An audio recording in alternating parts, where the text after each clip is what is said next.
Good evening. Welcome to the controversial and notorious Napoleon Memoirs. Why is it controversial and notorious? Because we tell the truth. So tonight, got the parochial going. When I was looking for patterns to back up my assertions that we are being ruled by some really exploitative people, very predatory people, I went through a book called Clinton Cash, which most certainly did not tell the whole story, but there was enough in there to show how the world is being ruled by remote control. And then, over and over again, I showed the African puppets. And time again, I saw that they wore the kind of jewelry that I make. So I have an African warlord dictator look, and I wasn't even trying. But they looked good. So I see no reason to change. So what? What's the motivation? Hopefully, even these African warlords will see that it's in their best interest to look out for people. Okay. So it's all about all of us looking out for each other everywhere. So they're not wrong about everything. That's all I'm saying. They have some really good looks down there in Africa. The problem is the exploitation of the people. So we're going to get back into the memoirs of Count Charles Tristan Monson, another very stylish guy who certainly sported a lot of embroidery and epaulettes. He was handsome. He really was. So, a picture of a French general. Anyway, so far, I think these memoirs are very well written, and I can't even complain that much. But believe me, if he says anything that's not congruent with the other memoirs, I will let you know. And I'm waiting, I'm watching like a hawk. Okay, so let's get started. Chapter 5, the Northumberland. Towards 2 o'clock in the afternoon, the emperor, accompanied by the persons decide to form his suite in St. Helena, quitted the Bellerophon and went on board the Northumberland. This time no royal honors awaited him, nothing but respect and an extreme affectation of formal politeness. The orders of government were positive. It was General Bonaparte, chief of the French government, and not the Emperor Napoleon, whom Admiral Sir George Cockburn was charged to conduct to and retained as a prisoner in St. Helena, paying him the greatest military honors after those due to sovereigns. With regard to us, orders were given to accord the honors due to our various ranks in the army. Everything was in confusion on board the Northumberland, which was quite dismasted when the minister resolved on sending the emperor to St. Helena, and when it was found to be impracticable to send the Bellerophon on so long a voyage. As she was a very old ship, the Northumberland had consequently just been repaired. 10 days had served to rig, arm, and equip her, and to bring her from the docks at Portsmouth into the roads at Start Bay. But the painting, interior arrangements, and all the luxuries in the victualling department yet remained to be attended to. Evening call showed that there were 1,080 persons on board, including 2 companies of picked men and staff officers of the 53rd Foot. Captain Ross was the commander of this splendid vessel of 80 guns. He was an officer of merit and an amiable and obliging man. He paid all of us those little attentions which are so gratifying, and to do him justice, never reminded us by any of his actions that we were prisoners on board his ship. The space between the decks had been divided into several chambers for the accommodation of the emperor and the admiral. In the center were the saloon and dining room. On the right and on the left, the bedroom, communicating both with the saloon and dining room. mechanical bed made in order to avoid feeling the rolling motion of the vessel had been erected in the chamber destined for the emperor, but he did not use it, preferring his ordinary camp bed. This camp bed was made of iron and could be folded after the manner of an umbrella, with two mattresses, a pillow, the coverlets, sheets, and curtains in a leathern case 1 meter high and 45 centimeters in diameter, which could be instantly attached to a carriage like a portmanteau. During a campaign, a sumpter mule carried it along with his tent and his furniture. The curtains were of green taffeta, the mattresses and the coverlet made of wadded silk. Nothing could be lighter or more convenient. During the whole time of his sojourn at St. Helena, the emperor never slept on any other bed. His chamber on board the Northumberland was furnished in the same manner as his tent on the banks of the Muscova had been. Since his departure from X, he had reassumed the green uniform of the chasseurs of his guard. He continued to wear it during the whole voyage. Lord Lowther, Mr. Littleton, had, I know not why, obtained permission to be on the deck of the Northumberland when we arrived. They were presented by the admiral and had the honor of attracting the attention of the emperor, who conversed a long time with them on the deck. It would be very difficult for me to express the astonishment and admiration of these gentlemen. They were astonished at the emperor's extensive acquaintance with the social organization and resources of England. All that they saw and heard formed a perfect contrast with the false ideas which they had taken up with respect to the person and politics of Napoleon before they had either seen or heard him. What interested them above all was to hear from his own mouth that he had constantly endeavored to unite the two nations in the bonds of friendship and mutual interest, only demanding for France the scepter of the continent and leaving to England that of the seas. Now, this is so true. This is so true. Napoleon loved England. This is the crime of it all. He loved England. He always loved England. It's a crazy part. Anyway, he wanted to rule the world with England. But the people who own that government had other ideas, and they do not want to get along. No, they are pirates, okay? I said it. They're a bunch of pirates, okay? I'm actually wearing my pirate tie.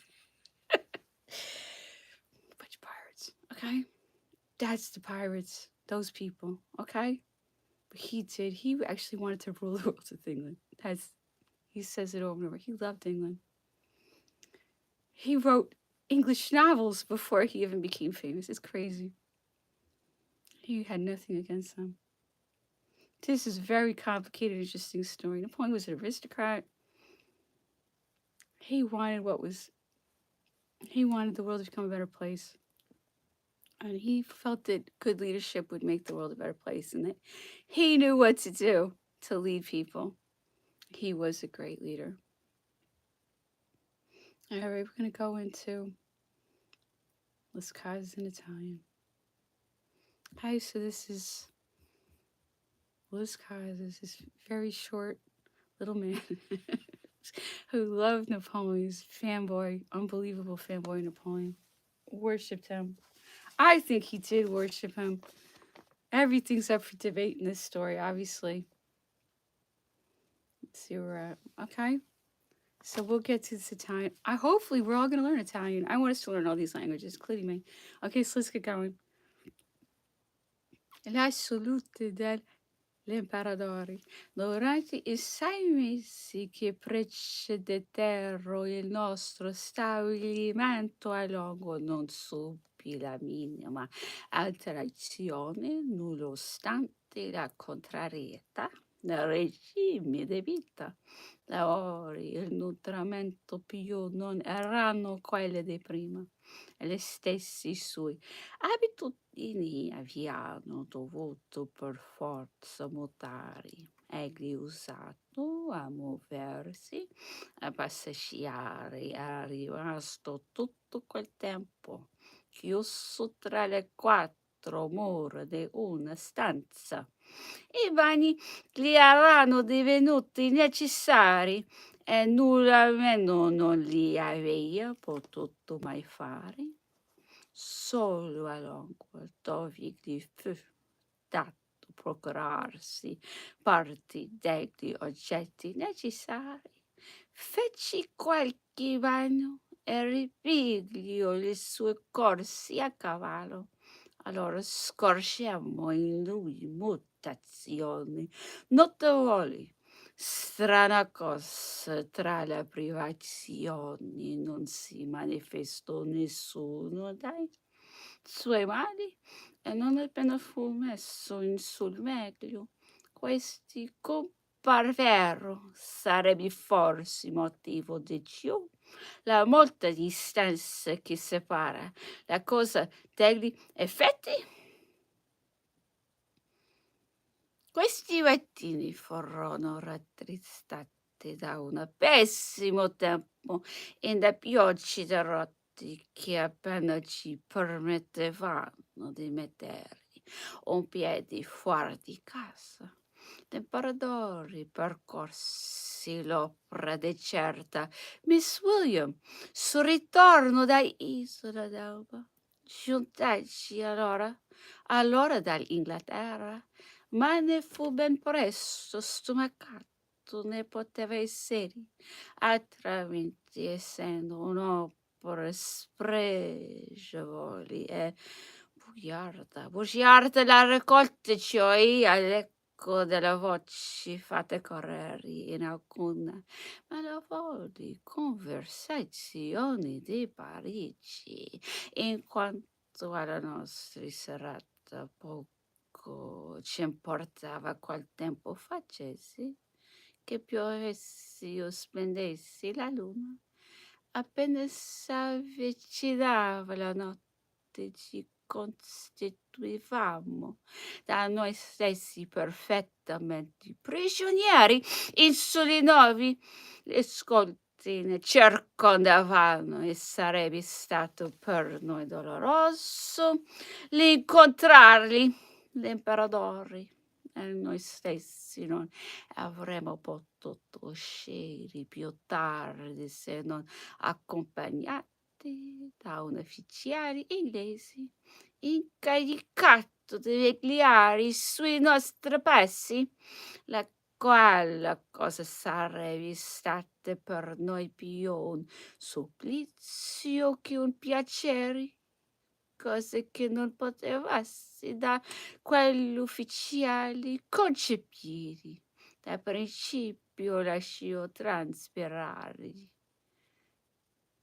Pensar lui che il solo malumore ne suggerisse tal reclusione e che s'avrebbe preso un fine.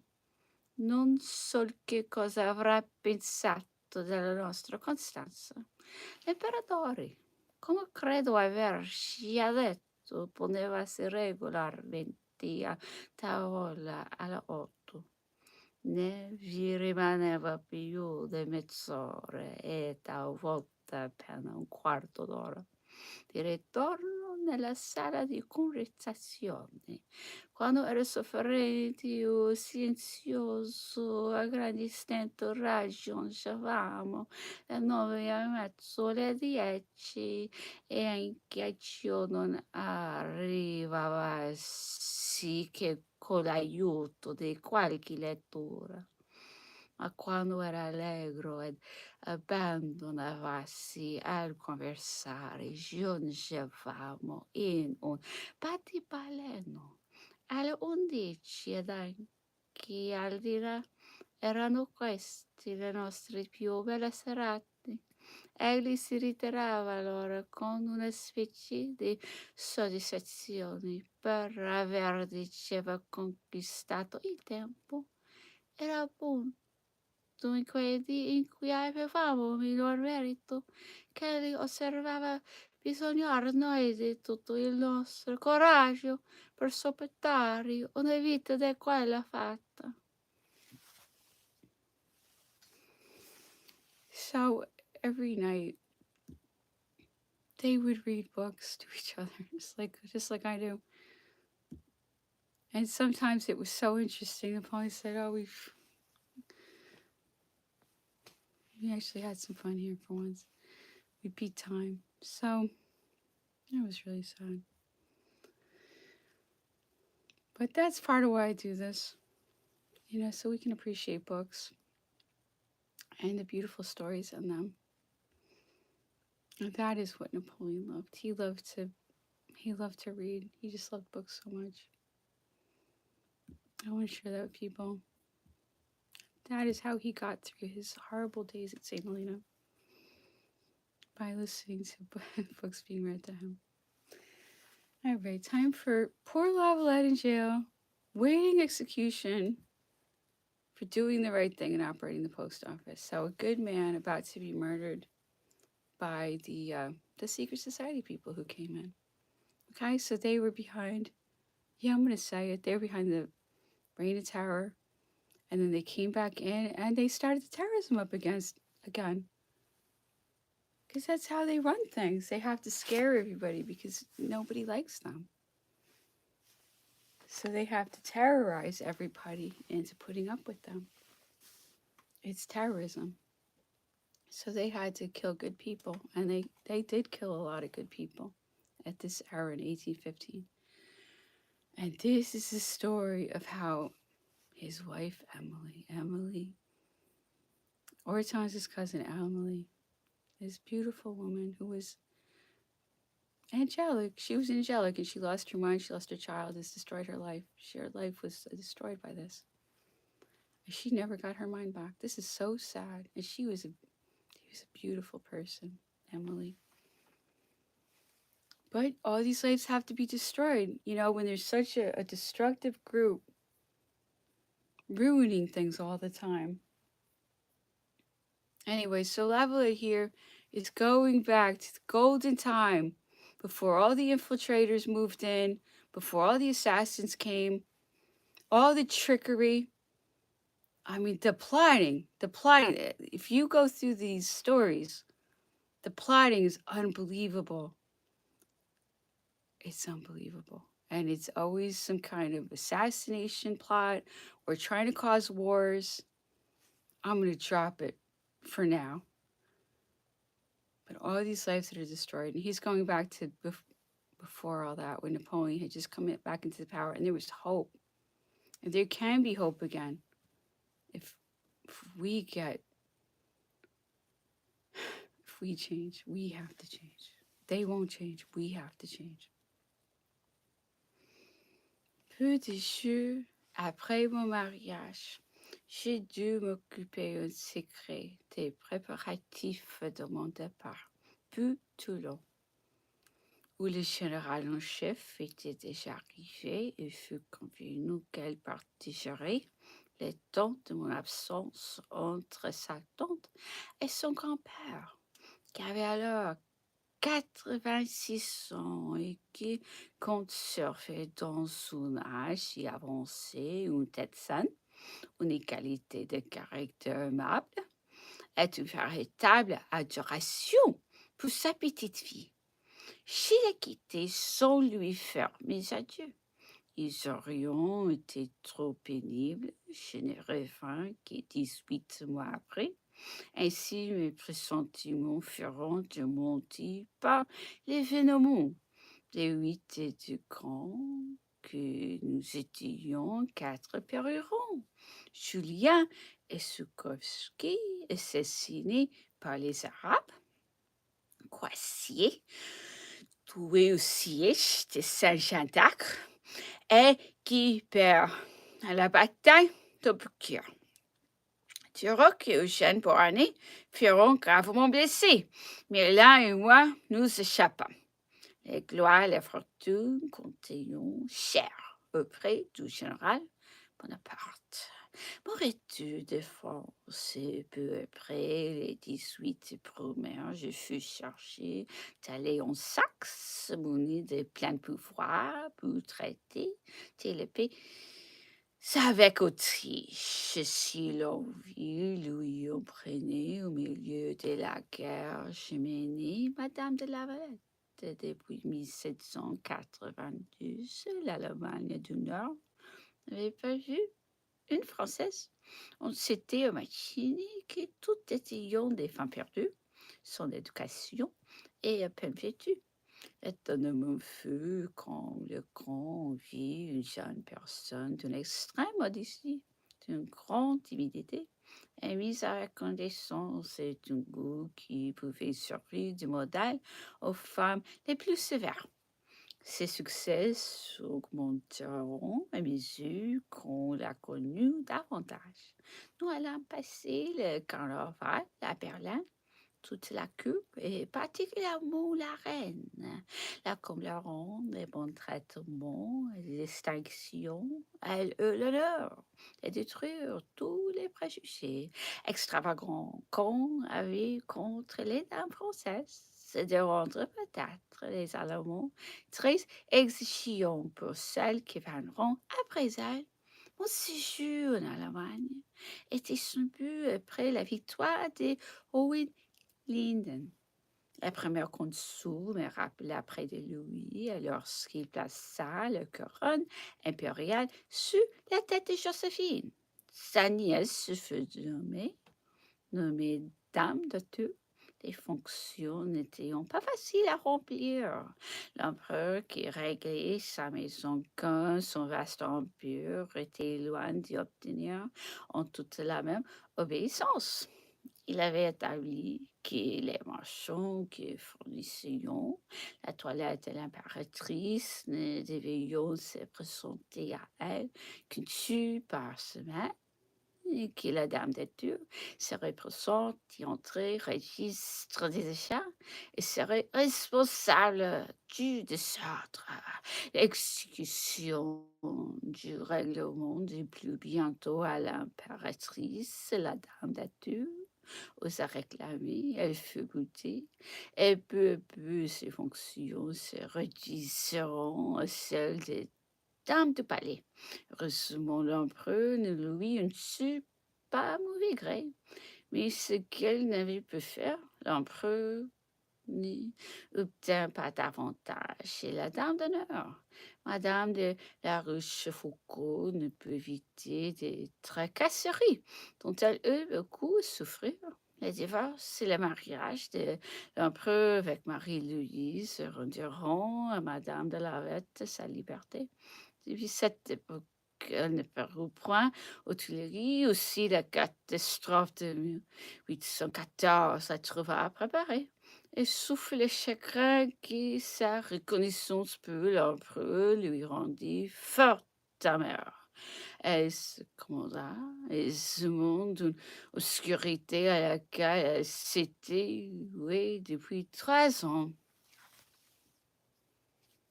So again, Lova, it's talking about the past and how he brought his new wife to Germany on this assignment that Napoleon had put him on a diplomatic assignment.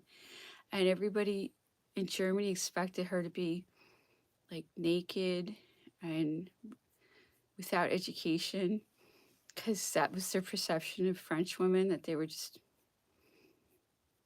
degenerates, I guess. And she was like the most modest person. So he's thinking that she changed their perception of French women.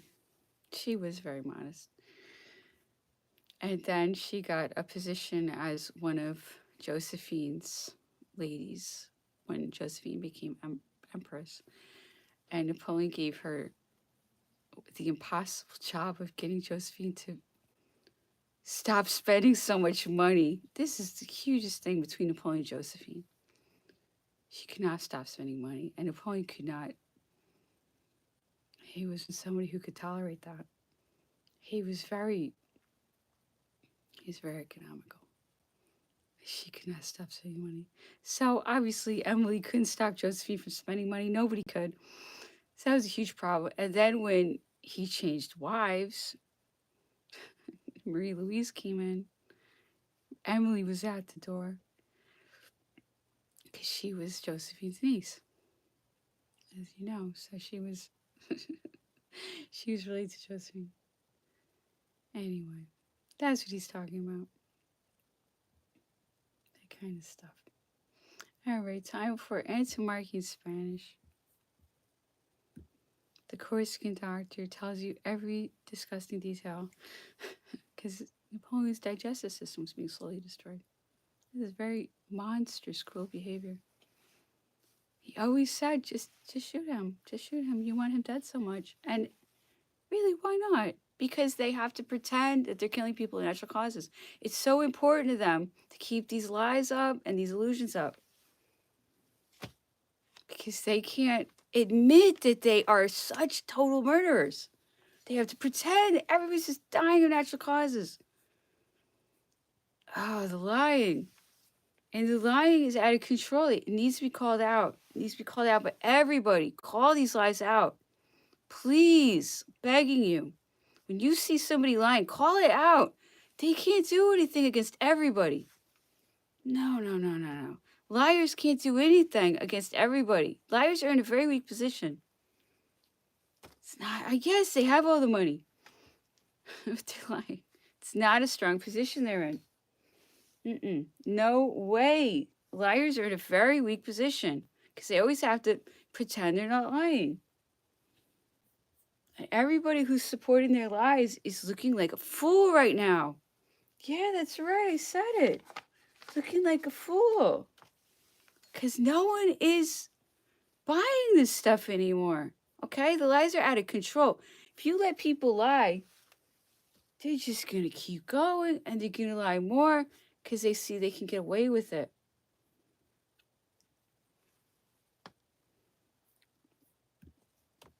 It's our fault these things are happening, okay? We have to stop them. I don't know where I was. There it is. Okay, I caught up. So now we're going into Spanish. Please call out lies every time you see them. They're liars. They can't do that much. You caught them. They're lying. 10 de octubre. El emperador ha estado una hora en el baño. Se ha visto precisado a salir de él para meterse en la cama, porque estaba tan débil que le ha dado una especie de desmayo que no le ha desamparado hasta después de acostado. Tiene pálido, el rostro tirano a amarillo, siente un frío glacial en todo el cuerpo. Sus sentidos parecen embotados, especialmente el de oído, el pulso pequeño irregular. 11, 12 y 13 de octubre.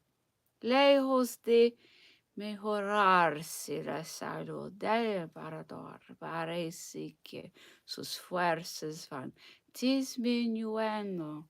En esta última noche se ha despertado con un terrible dolor de cabeza. Un pasión tan fuerte que no cede a las lavativas y un frío helado en las extremidades, temblores, palpitaciones del corazón y ansiedad. Sentí una viva agitación en el bajo vientre, un dolor en la región externa. Tenía la respiración difícil, una tos seca y nerviosa y las fuerzas agotadas. El más leve movimiento bastaba para producirle vaídos. A las 2 de la mañana ha cesado la constipación. La evacuación ha sido copiosa y muy grande la debilidad de que la ha seguido. De las 3 a las 5 han disminuido en su intensidad dichos síntomas, pero un nuevo dolor se ha manifestado a lo largo de la columna vertebral, desde la nuca hasta la mitad de la espalda. 14 de octubre. El emperador ha descansado desde las 6 hasta las 9, despertándose con un profundo dolor en el lado izquierdo de la cabeza, todavía dura, al que sentía en el esternón, el pulso pequeño, pero regular. Lavativas de baño de media hora. Le aconsejó el uso de algunos emolientes e insistió sobre la aplicación de los vegetorios. Doctor, no quiero drogas. Ya os lo he dicho muchas veces. Somos una máquina para vivir. Estamos organizados para ello. Esta es nuestra naturaleza. No pongáis pues trabas a la vida. Dejadla a su libertad que pueda defenderse, que lo hará mejor que vuestros medicamentos. Nuestro cuerpo es un reloj que debe andar durante cierto tiempo y que el relojero no tiene facultades para abrirle, ni puede tocarle si no es a tientas y con los ojos vendados. Pero una vez que la ayude y alivie a fuerza de atormentarle con sus tortuosos instrumentos, hay días en que le daña y al fin le destruye. Parecióle sin duda que no me había convencido esta comparación de que estaba singularmente penetrado y se puso a discurrir sobre la incertidumbre de la medicina y el riesgo de los remedios que esta distribuía a ciegas. Y añadió, bien sabéis, mi querido doctor, que el arte de curar no es otra cosa que el de adormecer y calmar la imaginación. Por estos los antiguos se embozaban con mantos y vestidos largos que representan e imponen. Vosotros habéis abandonado el traje, pero es mal hecho, pues habéis descubierto la impostura de Galeno y no habréis ya con tanta fuerza sobre los enfermos. Quién sabe si vos mismo me apareceseis de repente con una peluca enorme, una toca y una cola arrastrando, puede ser que os tomase por el dios de la salud. Ya no, así que no soy sino el dios de los remedios, temeroso de que yo viniese a la carga se eludía el emperador con sus chances, pero yo le entretuve con ellas lo más posible, porque también la alegría cura los males. All right, so this has Napoleon's going through horrendous problems as his digestive system is being destroyed by this slow poisoning method. And they found it in his hair all over the place. Okay? His hair is full of arsenic. He's being slowly poisoned by arsenic by somebody. Someone is poisoning him slowly by arsenic. It can only be Montalon. I don't know who else could possibly be. It's shocking, but life is shocking. So horrible things are happening to him. And Antomarchy wants to help him, wants to give him medicine. And Napoleon's saying, no, no, no, no, no. The human body is, it's like a pocket watch. It's supposed to last a certain amount of time. You're not supposed to open it. Just let it do its thing. Don't give me your medicine. I don't want it. You're going to make me sick. You're going to destroy me with this medicine. You know the truth? He was actually right because he's being poisoned. So what was the medicine going to do for him? Let's get real. But Napoleon says that over and over again. Just let the body heal on its own. That was his approach. He said, and he really believed it. He said, you have to have a good mind, be happy, have some joy in your life. You'll get better. So he was all about the power of positive thinking. He was a positive thinker despite all the terrible things he went through. But he was also suicidal and depressed and miserable also. I mean, he was both. He was a miserable person, but he's also he's very hopeful. He's a study of contrasts. He was amazing. Anyway, so back to German. Fragt German. It's going on forever. This look, I've been through Les Causes a million times. He goes on and on and on about the conquest of Italy, then he just stops and never goes back to it. Anyway, so that's the funny part of this for me, to go through the memoirs over and over again, different languages. All right, so we're going to go back to the German. Hopefully, we can learn some German. I've always wanted to learn German. I always wanted to learn Italian too, but German's the language I really wanted to learn. And I never really had a chance to learn German, but we're going to try to learn German because it is a beautiful language. I love German. Anyway, let's go.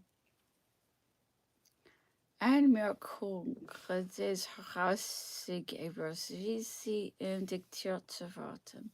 Alvin, sie hatte was auch die verschiedenen Berichte darüber sagen, morgen Provera einbegriffen. 80.000 Mann, die Streitkräfte in Tirol betrugen über 50.000. Provera führte 25.000, davon nämlich 7.000 bei St. kämpfen und 18.000 in 2 Divisionen auf Mann zu verrückten. Von diesen 18.000 blieben 3.600 zur Reserve. 11.000 kämen vor St. Georgischen und 5.000 blieben an der Molinella, um große Bewegungen zurückzuweisen, der dem Hauptkorps nachfolgte.